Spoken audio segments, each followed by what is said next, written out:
everybody, what's going on? Fabian for Liberty, FabianForLiberty.com. So I wanted to actually do a video response to a video I saw the other day by Vision Victory, and the title of his video was Economic Update, Investing, Real Estate, Gold, Silver, and Cash Flow.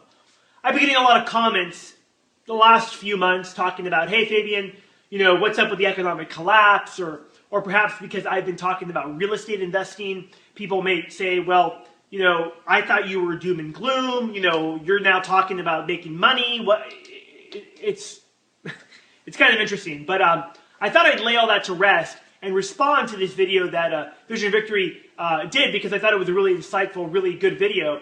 In fact, we spoke the other day and kind of talked about some of these different strategies, asset classes, and opportunities that exist in the market today. And so that's what I want to share with you. First, let's talk about economic collapse, or what the market is facing, because I think that's really important, right? I mean, I think for some time I talked about how there's going to be a period of time where there's going to be like this normalcy that's going to come back, and it's going to also be this optimistic bias that returns, right? Where people are like, yeah, you know, Europe's really bad, or you know, things might be slowing down in China, but America's recovering. It's better here, you know, and look, on some level, we've recapitalized banks here in America. Now, it's only been the real big mega banks that have been recapitalized.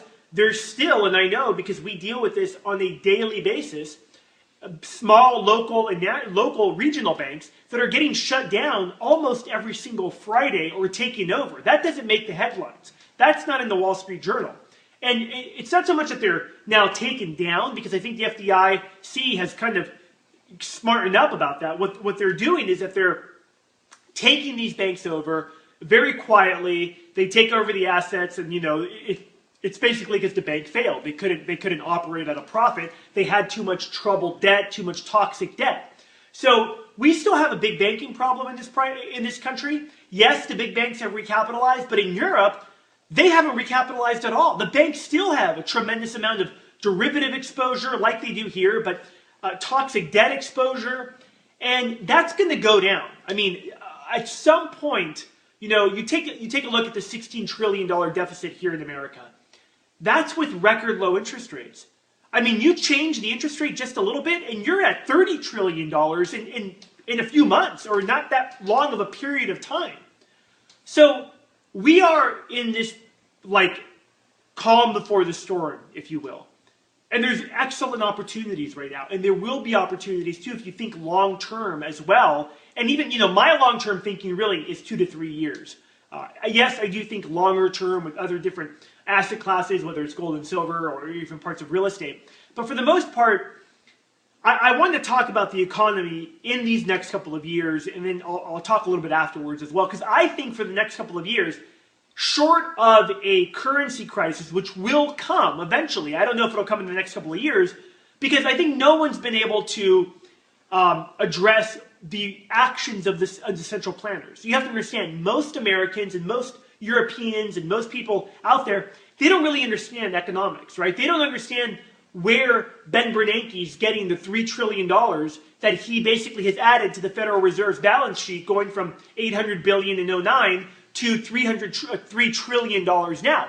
Total for the big top central banks, they've gone from barely $1 trillion to over $10 trillion in their asset, you know, and basically in their in the money that they've created on their balance sheet. $10 trillion in phony money that has been created. Okay, so does that guarantee hyperinflation? I believe it does guarantee hyperinflation. I think we are going to enter a time of real bad inflation.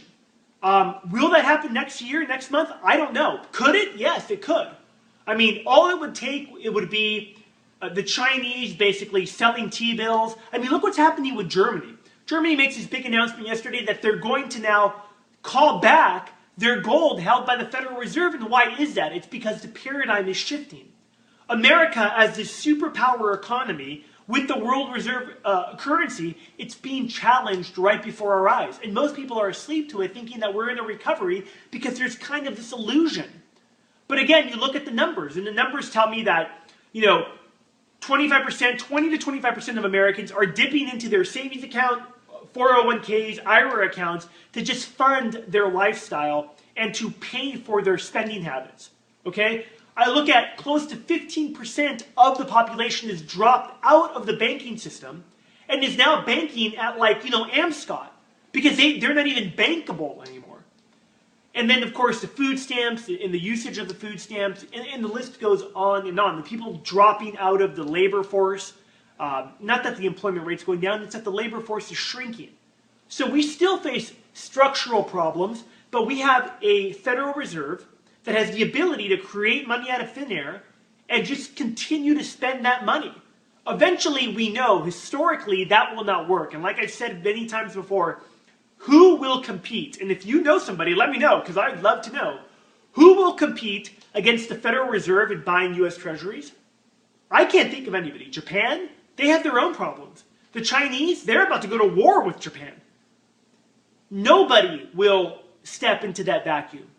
And when they can't, when the world doesn't believe the Federal Reserve anymore, and they don't believe, hey, the dollar, they just keep printing it and they're spending like crazy, they can't afford this. We're never going to get our money back.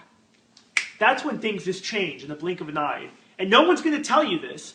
No one's going to tell you, hey, just to let you know, the Wall Street Journal is not going to have on the front lines, hey, just to let you know, we're going to have a banking crisis and a bond crisis here in the next couple of weeks before war. No. They're going to tell you everything's great, everything's fine, we're turning the corner, green shoots. That's what they're going to say. They're going to be wrong. So you need to look out for yourself because no one's looking out for you, right? No one is giving you the real, truthful information about what's going on. Now, gold and silver, I think most of you know. Look, my savings, I'm a believer in gold and silver. I've allocated a certain part of my savings towards gold and silver. It's real. It is tangible. When everything else goes to hell, with respect to fiat, it'll go back to gold and silver, and eventually we'll have a gold-backed dollar, or we'll have the gold standard, or we'll have a basket of currencies backed by commodities, whether it's gold and silver. So I'm a big believer in gold and silver. The elites, the financial institutions, the big mega banks, they're betting against gold and silver. They're manipulating it because if gold was at 5,000 right now, what would that say about the dollar? They'd be like, hey, wait a minute, the dollar's not doing so well because the more gold goes up, it's a direct repudiation of how bad the dollar is doing. And so, of course, they're manipulating it. For crying out loud, they've manipulated the LIBOR rate. Okay, $800 trillion in contracts, and they're not going to be manipulating the gold and silver markets? It's just common sense. They're manipulating the real estate market. Banks in collusion with Fannie and Freddie and the Fed are slowly releasing inventory into the market, not opening up the floodgates of the tens of millions of homes that are just sitting vacant on some bank balance sheet, likely the Fannie or Freddie. They're not just releasing those homes. So, again, I'm a believer in gold and silver. If you're good at stocks, so be it. There's people that are probably making a killing in stocks right now because they research the companies, they find companies. That's not my game. My game is real estate and having an idea about micro and macroeconomic picture. That's why I believe in the story of gold and silver.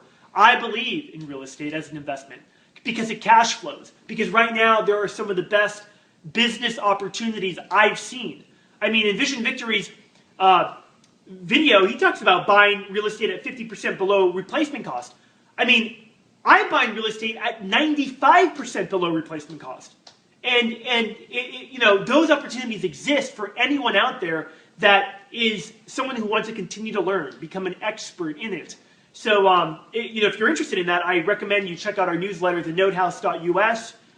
I send out a bunch of really good content that's free, that, talks about my experience in the market. And if that works for you, great. And if it doesn't, go find somebody else or learn it on your own. Really, I don't care. What I do care for my subscribers that have been around for a while is that you understand no one's going to forewarn you. You need to become an expert in these different asset classes and really become learned so that you can prepare yourself for these paradigm shifts that are that are coming. I'm Fabian for Liberty. Thanks for watching. I'm out.